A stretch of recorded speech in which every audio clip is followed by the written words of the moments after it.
కేటీఆర్ కు ఫార్ములా ఈ కేసులో ఏసీబీ నోటీసులు జారీ చేసింది. ఈ నెల 28న విచారణకు హాజరు కావాలని ఆదేశించింది. తాను తప్పనిసరిగా విచారణకు సహకరిస్తానని కేటీఆర్ చెప్పారు. రాజకీయ వేధింపులతోనే తనపై కేసు నమోదు చేశారని ఆరోపించారు. అయితే ముందుగానే పలు కార్యక్రమాల కోసం లండన్, అమెరికా వెళ్లాలని ప్లాన్ చేసుకున్నారని, తాను ఇండియాకు తిరిగి వచ్చిన వెంటనే ఏసీబీ ఎదుట హాజరవుతానని తెలిపారు. ఇదే విషయాన్ని ఏసీబీ అధికారులకు తెలియజేశానన్నారు కేటీఆర్. డీటెయిల్స్ తెలుసుకుందాం. శ్రీనివాస్ మనతో ఫోన్ లైన్ లో జాయిన్ అవుతున్నారు. శ్రీనివాస్, కేటీఆర్ కు ఫార్ములా ఈ కేసులో ఏసీబీ నోటీసులు ఇచ్చినట్లు తెలుస్తోంది. దానికి ఆయన రెస్పాండ్ కూడా అయ్యారు. ఏంటి ఏసీబీ రెస్పాన్స్ ఎలా ఉండొచ్చు, ఏంటి దీనికి సంబంధించిన అప్డేట్స్?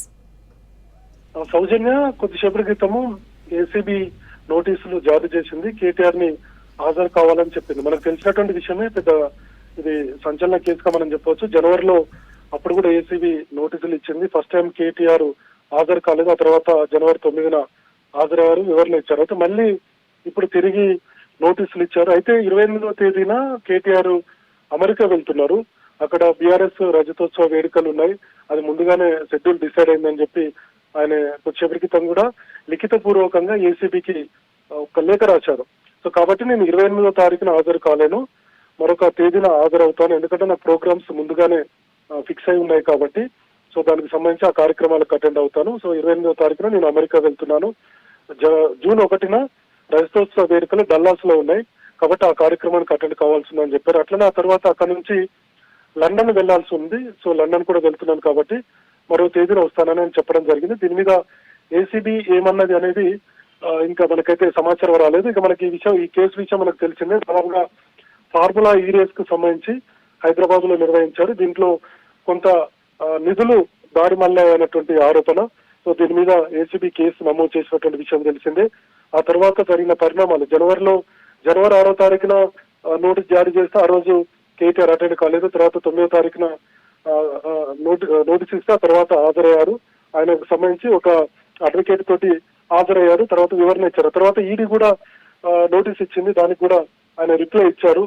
సో మొత్తానికి మరోసారి ఈ కేసు సంచలనంగా మారేటువంటి అవకాశం ఉంది. ఎందుకంటే ఖచ్చితంగా కేటీఆర్ మరోసారి హాజరు కావాల్సి ఉంది. ఇప్పుడు అమెరికా వెళ్ళినా, లండన్ వెళ్ళినా తర్వాత మరోసారి ఏసీబీ నోటీసు జారీ చేసి అయినా కేటీఆర్ ని విచారించేటువంటి అవకాశం ఉంది. సో దీంట్లో A1 గా కేటీఆర్ ఉన్నారు, A2 గా ఐఏఎస్ ఆఫీసర్ అరవింద్ కుమార్ ఉన్నారు, A3 గా HMDA retired chief engineer BLN Reddy కూడా ఉన్నారు. ఈ ముగ్గురిని కూడా గతంలో ఏసీబీ విచారించింది.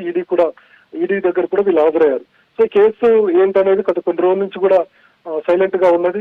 సో త్వరలోనే నోటీసులు రాబోతున్నాయి అనేది అసెంబ్లీ సమావేశాల సమయంలో కూడా పెద్ద ఎత్తున చర్చ జరిగింది. అప్పుడు కూడా కేటీఆర్ అన్నారు, అసెంబ్లీ సమావేశాలు జరుగుతున్నాయి కాబట్టి నేను అసెంబ్లీ సమావేశాలకు హాజరు కాకుండా నోటీసు ఇచ్చేటువంటి అవకాశం ఉంది ఏసీబీ అన్నారు. కానీ అప్పుడైతే నోటీసు రాలేదు. సో ఇప్పుడు నోటీసు వచ్చింది. కొంచెంసేపటి క్రితం కేటీఆర్ కూడా దీన్ని ధృవీకరించారు, ట్వీట్ చేశారు.